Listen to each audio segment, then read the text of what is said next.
What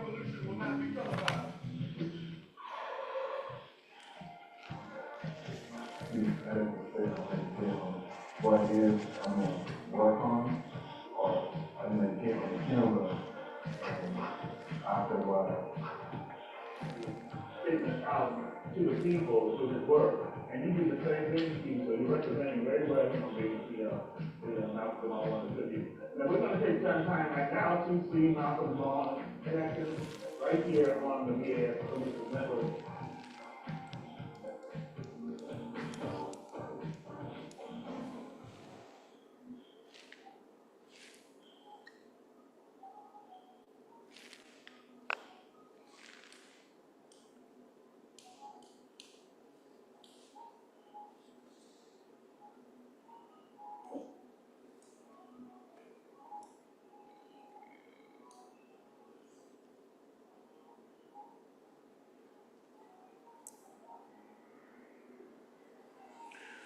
Knowing the sufferings of my forefathers, I shall give back to Africa that liberty she once enjoyed hundreds of years ago, before her own sons and daughters were taken from her shores and brought in chains to this Western world.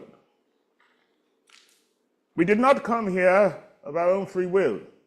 We were brought here. And so the question of birth does not enter into the question. The God you worship is a God that expects you to be the equal of other men.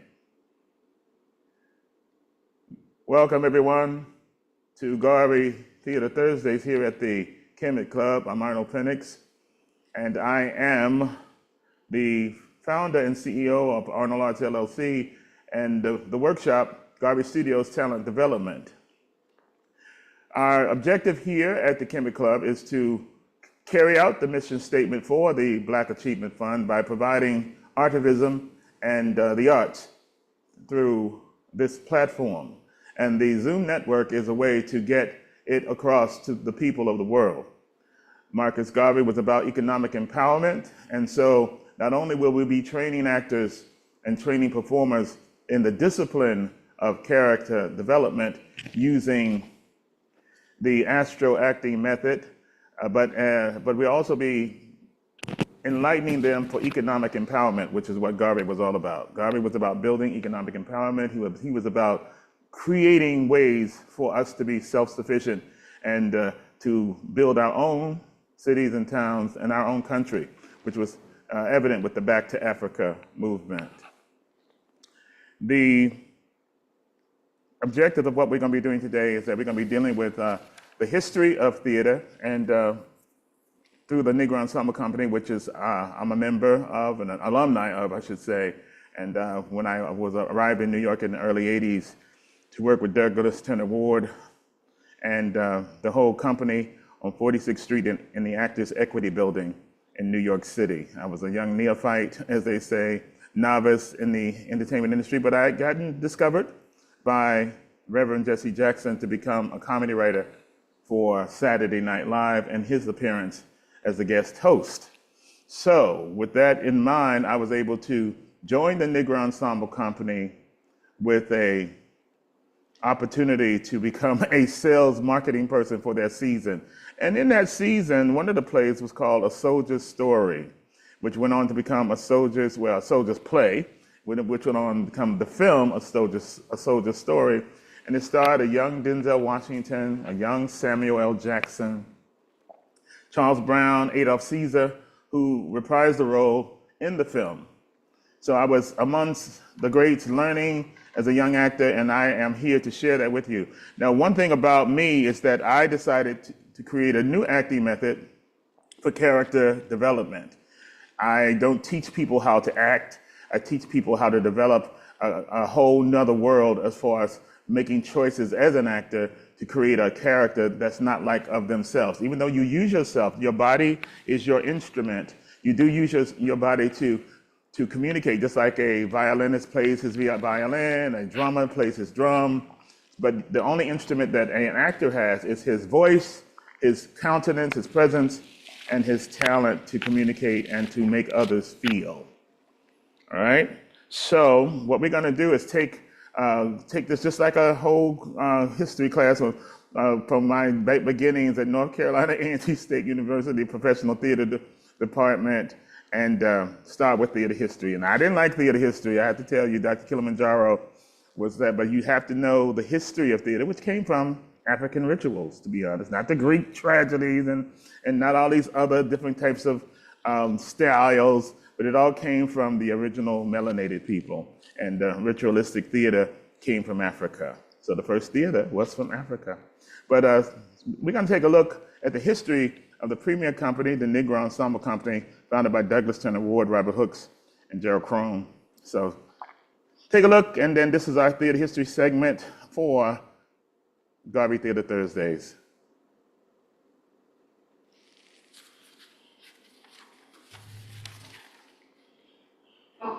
George! George! I broke the rag and waxed the collar, George. Just bring back memories, George, of all the days that shine out over you, shimmering perfection. And Rufus, here's the sheep on the sugar brush. Remember Rufus? Remember all that happy morning you spent tapping this rag and whisking this brush so furiously to the create music that was sending to the ear? And you smiling, Mommy. Here's the waste basket. I don't hear it. Okay. Well, while we've taken a stop, what has happened is that this play was the first play that was a big hit at the Negro Ensemble Company. It was called Day of Absence. And what does that mean? The day that all of the black people left town and left the white people in the town with helpless, not knowing how to shine shoes, cook, clean, do regular chores that they depended on black people to do. So he wrote a comedic play, and the actors in the Negro Ensemble Company wore whiteface, okay, in order to represent the non-melanated who was missing their faithful servants on the day of absence. And the Day of Absence went on to become a major hit for the Negro Ensemble Company, and it caused a major stir across the country. And the play is done today throughout the whole country. Every theater company, every HBCU across the country has done Day of Absence. As a matter of fact, I did it myself, and I was the mayor in one production. So please pick that play up, everybody, and read it and understand that Douglas Turner Ward, who was a tourist, I knew him well. He brought me into his office, and I told him one day I was going to run the company, and I did. I ended up being head of the traveling theater company for the Negro Ensemble Company, in which we toured all of the public schools in the tri-state area and the 5 boroughs of New York City. So, like I said, the Negro Ensemble Company is located in New York City, but definitely it was a wonderful experience, and as an alumni, I am proud to be in the list, in the lineup with Felicia Rashad and Sherman Hemsley, Denzel Washington, Samuel L. Jackson, Esther Roll, and the list goes on and on and on. People you may, LaTanya Jackson, who is Sam Jackson's wife, and who's from Atlanta, Georgia, actually. And both of them went to, Sam, of course, went to Morehouse, and LaTanya went to Spelman, and everything of that nature. So are we going to continue with that, or are we going to move on? Yeah, I got it. Okay, so let's watch a little bit more. You got to come back. Look, George! I brought the rag, you waxed the car with, George. Don't this bring back memories, George, of all the days you spent shining that automobile of shimmering perfection? And you, Rufus? Here's the shoe polish in the brush. Remember, Rufus? Remember? Remember all the happy morning you spent popping this rag and whisking this brush so furiously till it created music that was symphony to the ear? And you, Mandy. And that's Douglas Wood, you guys. That's the founder of the company. Here's the waste basket And you the part. didn't dump this morning. He wrote the play. I saved it just for Sounds you. familiar. I visited Montgomery, Alabama during the bus boycott there. And every morning, the buses, although empty, drive along through their routes. And remember, this boycott lasted a year and 15 days. But the sight of those empty buses driving along as though they were full seemed so eerie and at the same time comical. Years later, when I sat down to write the play, I decided to carry that idea to its logical or illogical conclusion.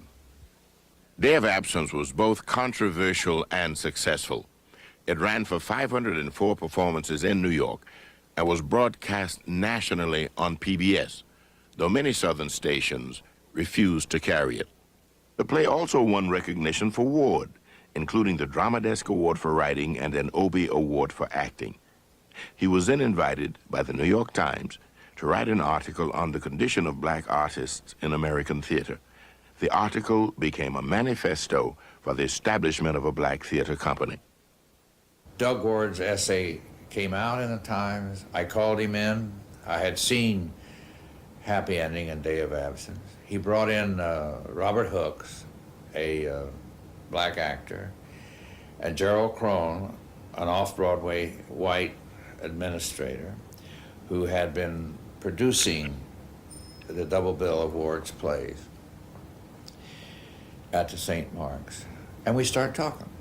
Finally, he asked us, would you entertain drawing up a proposal? Then we said, hey, this is real. I mean, if we come up with something specific, they're going to seriously consider giving us this money. I mean, it hit us. Now, we have to talk about this. We sat down at the Orchidia and had a couple of beers, and on the back of this napkin or envelope, we began to lay out what the NEC ought to be. The idea for the NEC was Doug's and Bobby's, really. And my role there was to concretize that, to bring it into something which was fundable and which had some real shape to it. I had been for a while a guest at the Actors Studio, and I was doing a workshop there, and during a break, someone came over to me and handed me the Times and said, "Did you see this? You know anything about this?" And it was the announcement of NEC's beginning, and I went crazy. I screamed. I said, I'm gonna work, I'm gonna work, I'm gonna work.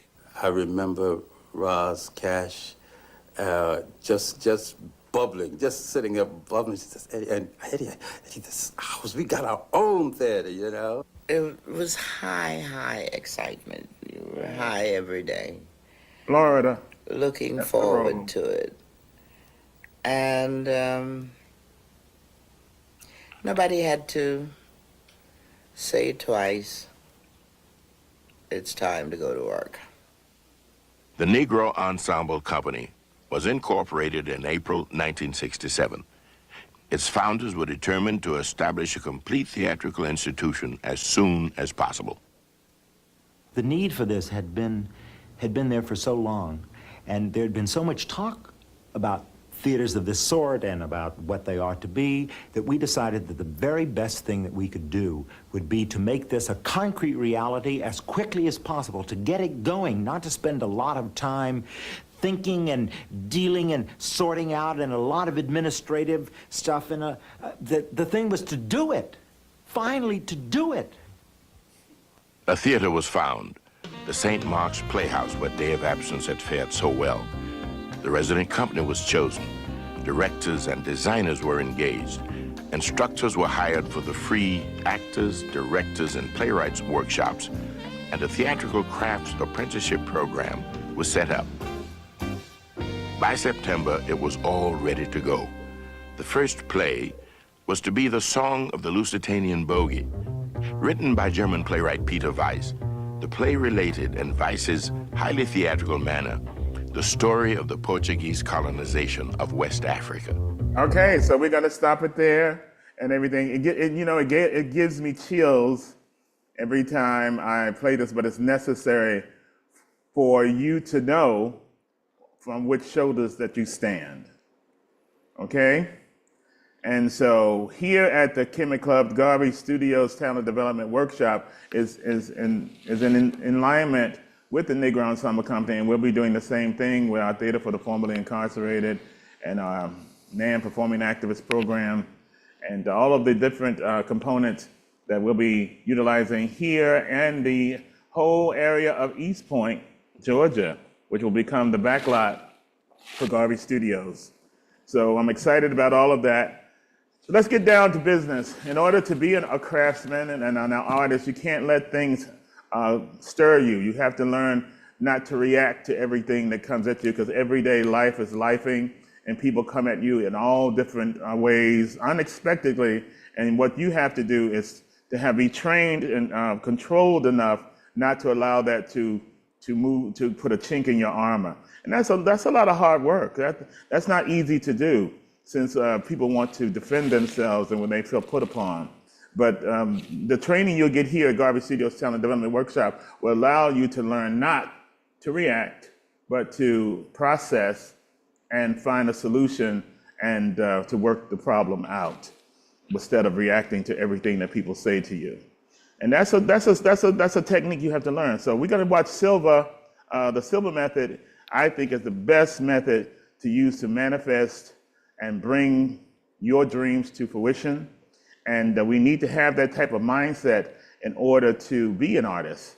So let's listen to Silva with his techniques, and that'll make you relaxed enough. And then after that, we're going to go right into our sponsorship, and then we're going to come back with our warm-up acting workshop that you've been waiting for. So you'll get a chance to do that. But here first, Silva. Are you ready? We will begin this exercise with the 3-to-1 method. Find a comfortable sitting position, close your eyes, take a deep breath, and while exhaling, mentally repeat and visualize the number 3 times.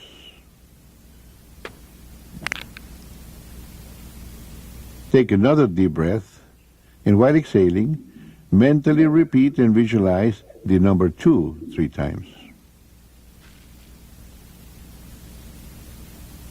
Take another deep breath, and while exhaling, mentally repeat and visualize the number 1 3 times. And you are a level 1, the basic level that you can use for any purpose that you desire.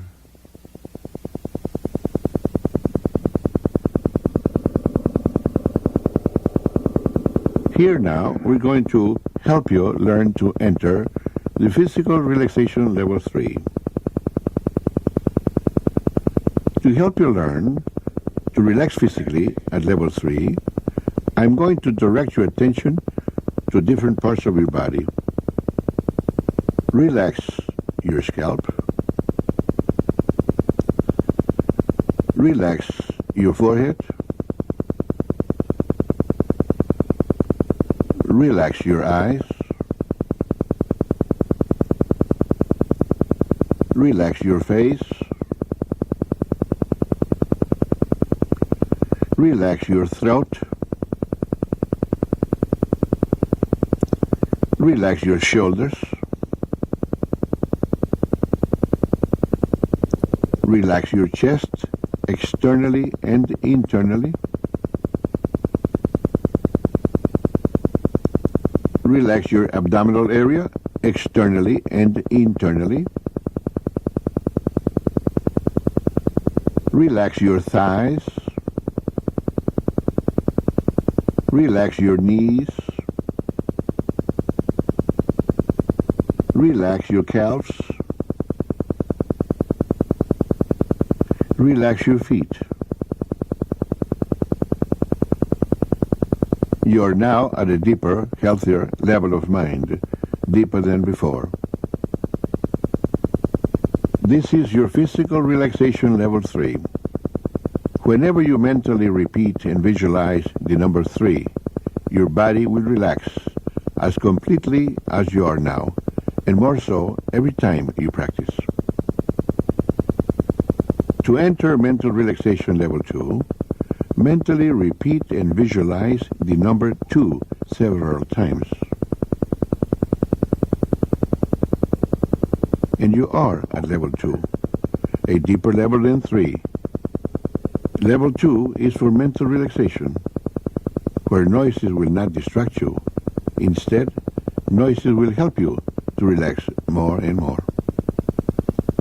To improve mental relaxation, at level 2, practice visualizing tranquil and passive scenes.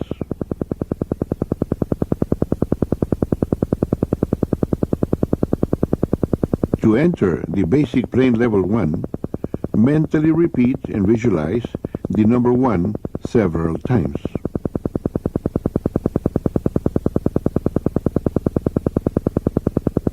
You are now at level 1, the basic level that you are learning to use for a purpose, any purpose you desire.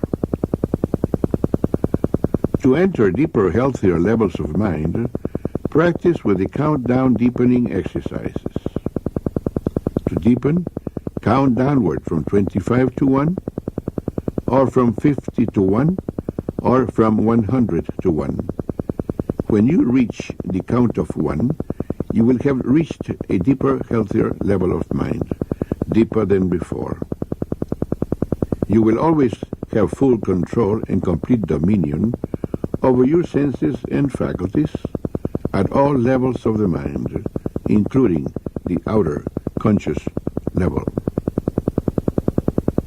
The best time to practice the countdown deepening exercises is in the morning when you wake up.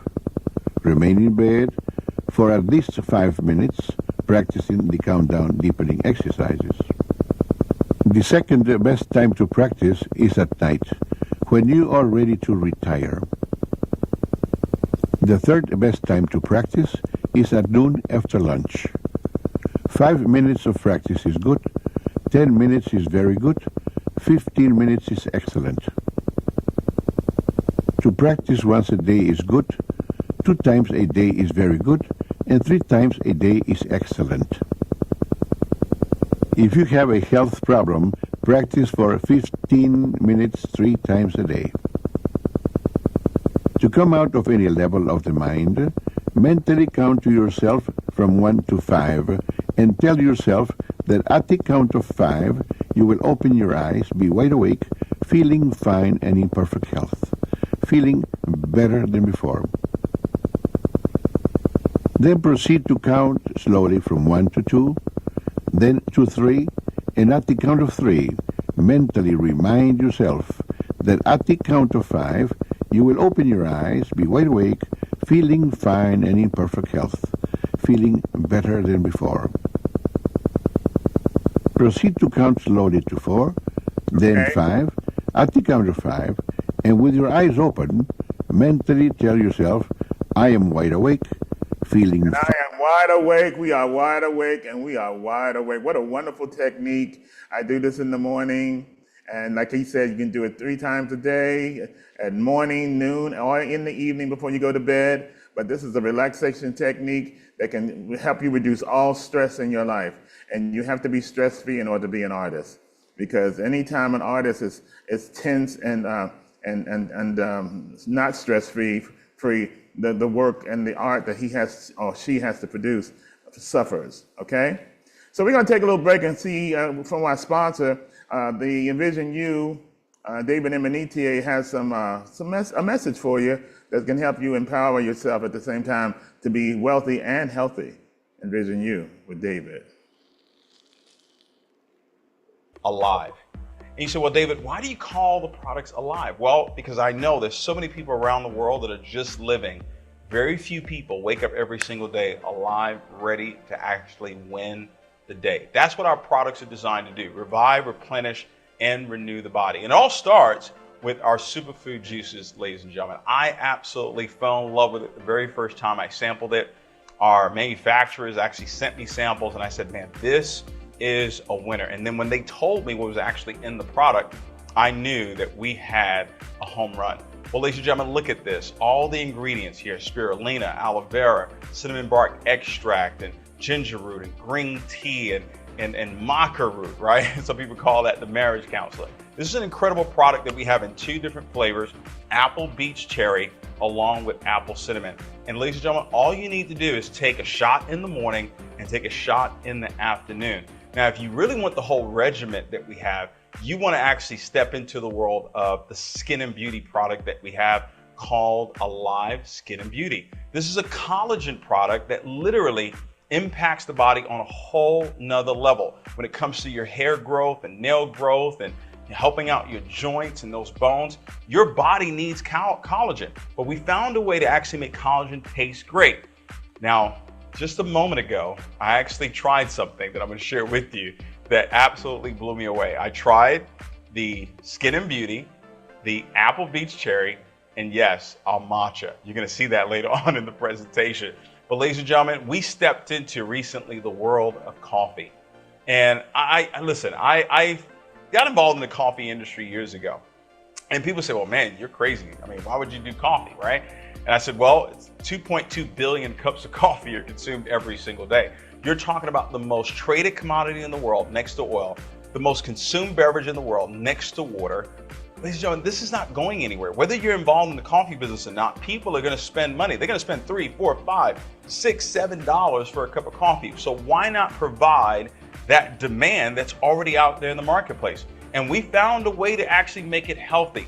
This is by far, in my opinion, you may say I'm biased, the healthiest, best tasting coffee on the planet. This is the Alive Cappuccino, ladies and gentlemen. You're talking about a non-GMO, gluten-free, no sugar, no nut, no soy whatsoever in this particular product right here. I am so in love with this coffee. The first time I tried it, I knew that this was going to be the winner in our company. And look what's in it. You're talking about a premium Arabica bean coffee. You're talking about pomegranate and collagen tripeptides and dipeptides, and it's got okra in it. It's got asparagus in it, ladies and gentlemen. It's got pumpkin in it. It's got amino acids in this particular product. You say, well, how did you get 30 different vitamins and minerals all in one product? That's a secret. That's our own formula for us to know. And it's available right now in our company. And recently, we just introduced the ultimate green tea, which is the matcha. And it's one of the best tasting matchas out there in the world. You can drink it hot, you can drink it cold. I just drank it with our apple beach cherry and our apple cinnamon.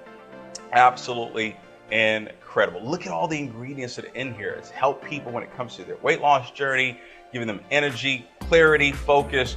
It's a remarkable product that we put together. Now, if you're paying attention, we put health in what people do every single day. People drink coffee every day. People drink some sort of juice, or their kids do every single day. And guess what? People drink tea every single day. So why not do it with Envision You and actually have your body become even more healthy while drinking what you were going to drink anyway? See, what we've put together here is really second to none. Your health and your wealth right here in one company, and then you can travel around the world. All right, health and wealth. That's what we're all about. Steve Ballmer.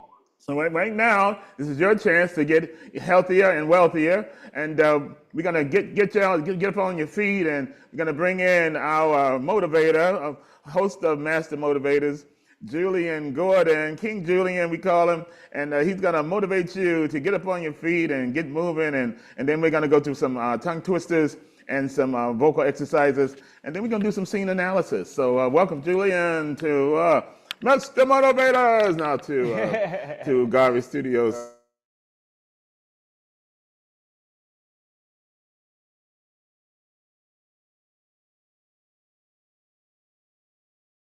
All right, cool. Thank you all for joining us. I'm glad to support with this endeavor. Today I wanted to try something new. We've been in a lot of chaos and a lot of things going on in our external world, a lot of things going on in the news and whatnot. So I wanted y'all to go ahead and get a little loose real quick and we're gonna do some laughter yoga that my mom taught me.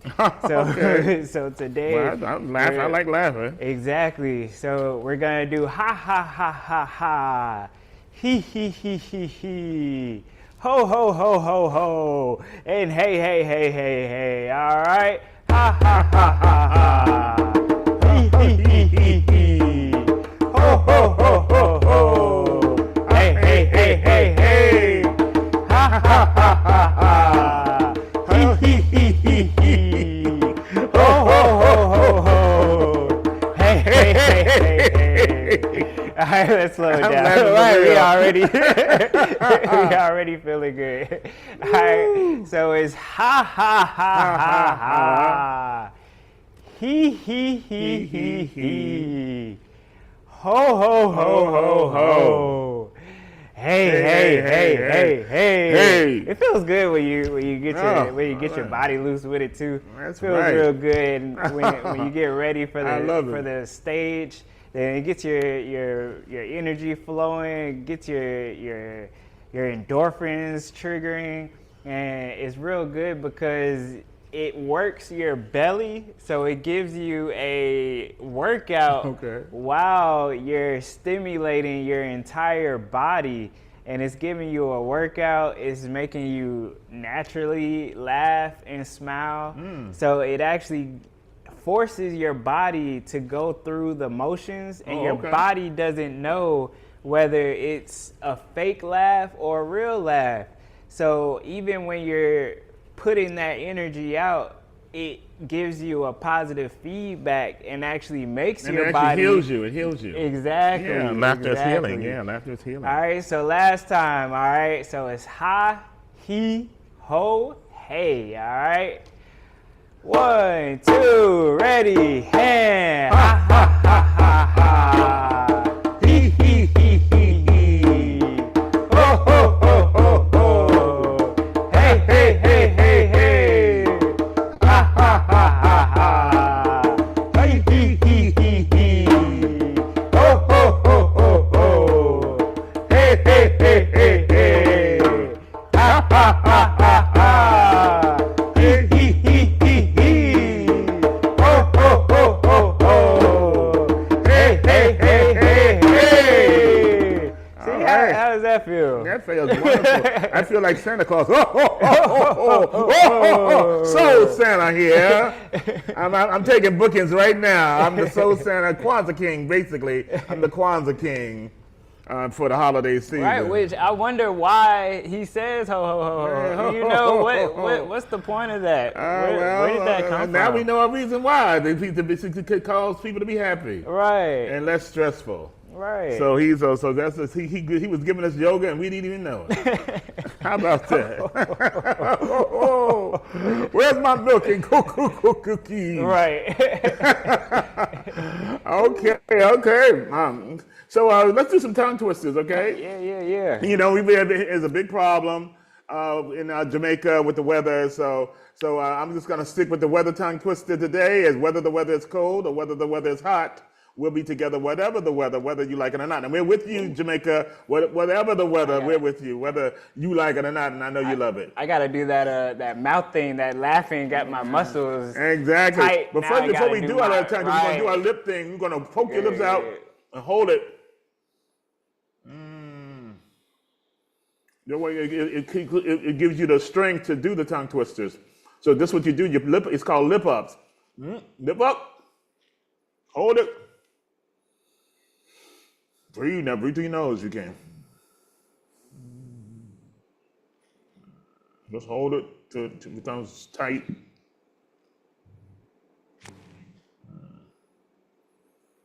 Then shake a little. Let's do it one more time. One more lip up for I guess 20 seconds. Let's count it. Mm.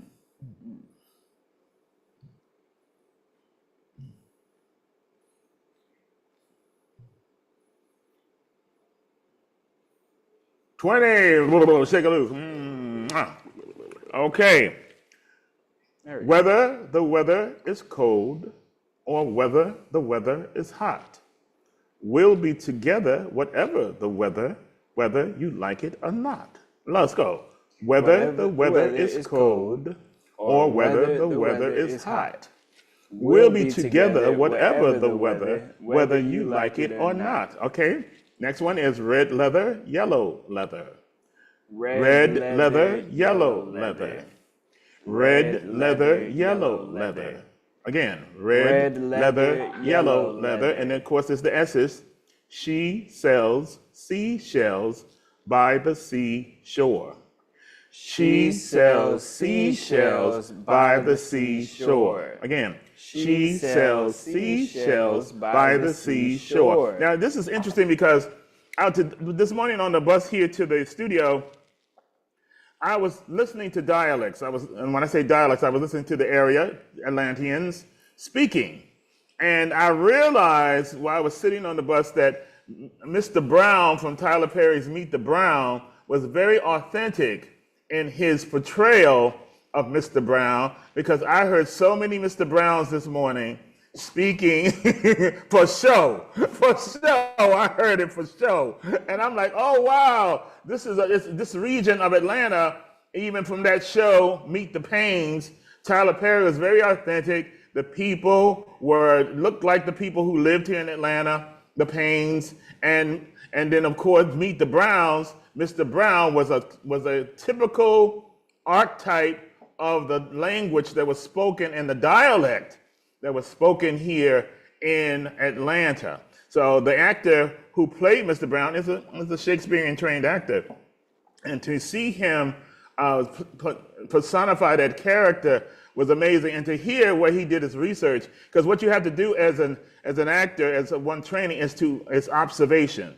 So one thing I learned even in undergrad at A&T was to just go out. He would just send us out through the campus and just listen to people talk, the Africans, because at HBCU, people from all over the world come to these schools, especially our engineering department at North Carolina A&T State University had all people coming in from Africa and all over. So we were able to go out and listen. So we had to lose, I'm from Burlington, North Carolina, so we had to lose our regional accent in order to be broadcast quality. They call it broadcast quality. And what that means, to speak without any type of knowing wherever you came from. So if you notice that with the actors in England and in Europe, like Idris Elba is a perfect example. He's English, but he has to gain and develop an Black American accent in order to play the roles from The Wire, which he was on. So, and a lot of actors get cast to play African Americans. Most of them are from Europe. As a perfect example was the big sensation who we're going to see in Wicked, Cynthia Erivo, I think her name is, and she is English, and she's from Europe, and she played Harriet Tubman, okay, a slave, and she had it down, and now she's starring in Wicked, of course, and she can sing. She played in Color Purple, the lead role there, Celie. So basically, and why is that happening, actors, BFA members?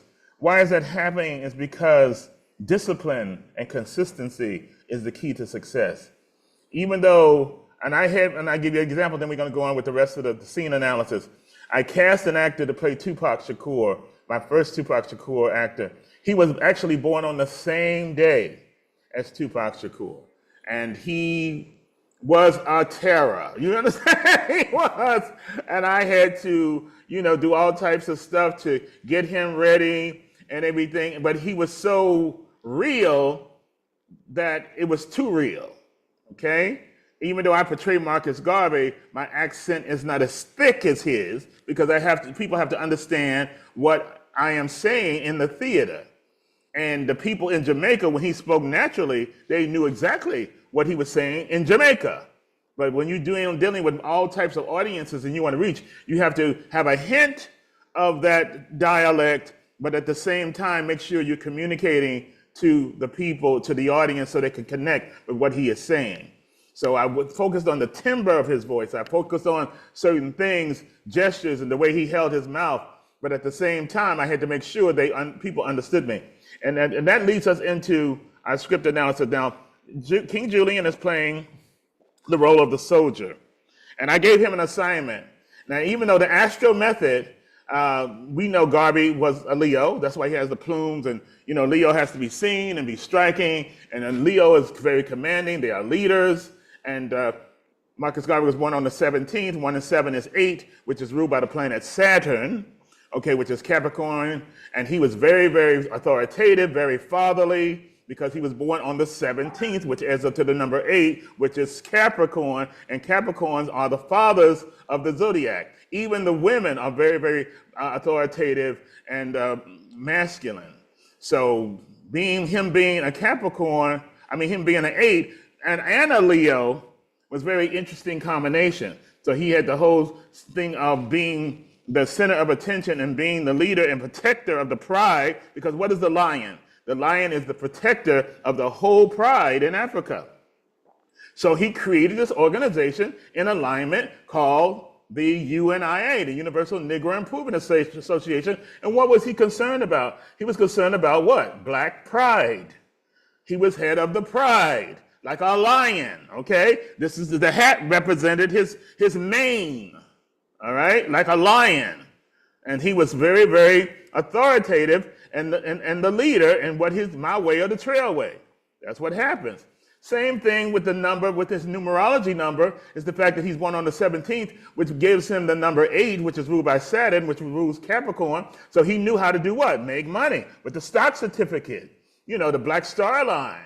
He knew how to become and pull up and show people how they can be empowered as individuals, as a nation.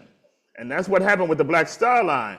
All right, and we're going to be talking about that later, how to empower yourself with these products, but in line with Garvey. So, Julian, the soldier, I intentionally created a character called the soldier.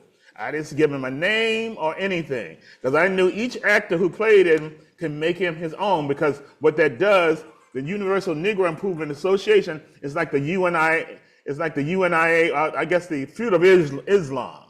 For example, there was hundreds of offenders, formerly incarcerated men and women, and regular men and women, and just people who were bucking society and trying to get out of that slave mentality.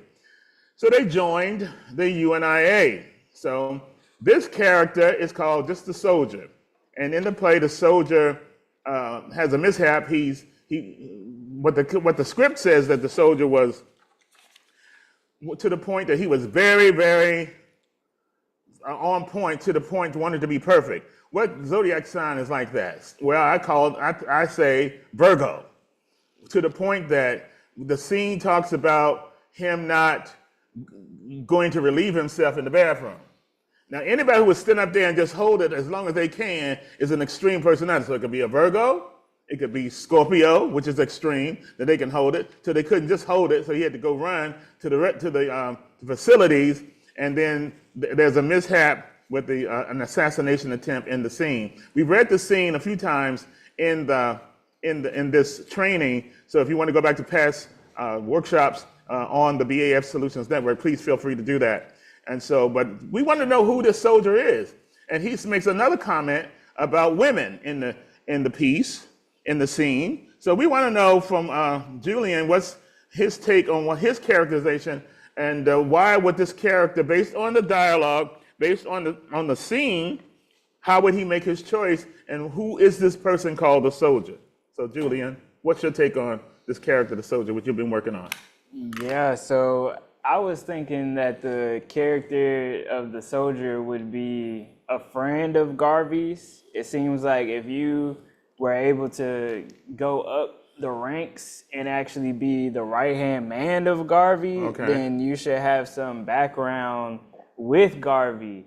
And with my research, I also learned that they had a lot of dealings in New Orleans, that there were some some movements in New Orleans that there was jazz music and whatnot playing in New Orleans, and there was a lot of movement within New Orleans. So I was thinking about, just like you say, the South is an important place that racism was the main factor for Black people down in the South. So I was wondering if there was some connection between the Jamaican dialect and the American Southern dialect. Okay. So that's something that I was thinking about, but I figured that the soldier should have a Jamaican type of dialect, or maybe Creole. Can you do a Jamaican dialect? Can you do something? I mean, hey, where going by? Well, you look like that when you say that. We got Bob Marley written all over you. You know. Okay. You know where going. Okay. So let's read some lines from it, the scene. And then based on that information, BAF members, he has developed a character analysis. This is what it's called, a character analysis. So most of the time when you read a stage reading of a play, you just read it in your regular voice and try to understand the context of the scene. So now he's adding another layer to the scene by saying, well, this is the person, this is who he is, this is where he came from. Some actors take it to the extreme and start limping and say he was cut and had a fight, and all this. The sky's the limit, because you are what? The canvas that you paint on, all right? Your body, your instrument is blank. And what is your job to bring to life this character? Now, physicality, I don't need too much prosthesis on my face. I don't need too much. I don't need a fat suit. This real. Okay?